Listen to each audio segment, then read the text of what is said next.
Сәлеметсіздер ме? Менің атым Руслан. Ал менің атым Мадина. Біз дәрігер болып адамдарға жәрдемдесуді армандаймыз. Сондықтан біз сіздерге біреу жарақат алса, не істеу қажеттігі туралы айтып бергіміз келеді. Сынықтың белгілері. Қозғалыс кезіндегі күшті ауырсыну, ісіну, сынған тұстың қалыпсыз қозғалғыш болуы, зақымданған қол аяқты бүгу, жазу қиын болады. Ашық сынық кезінде жарада сүйектің сынықтарын көруге болады. Сынық кезінде не істеу қажет? Зақымданған қол аяқты тыныш күйде ұстау қажет. Аяқ зақымданған болса, ол қозғалмауы үшін оның бетіне тік шендеуіш шина қою қажет. Егер арнайы шендеуіш болмаса, сызғышты немесе түзу таяқтарды қолдануға болады.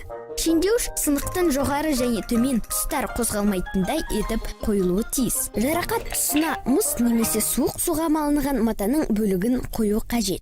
Матаны әр 2 минут сайын суық суға малып отыру қажет. Бірақ егер зақымданған тұста ашық жара болса, оған су тигізуге болмайды. Оны зарарсыз дәкемен таңып, үстіне суық затты, мысалы мұз салынған пакетті қою қажет. Не істеуге болмайды? Зақымданған қол аяқты қозғауға болмайды. Зақымданған аяққа тұрып басуға болмайды, ашық жараға су тигізуге болмайды. Барлығы түсінікті деп ойлаймыз. Біреуге көмек қажет болса, біздің сабағымызды еске алып, көмектесе аласыз.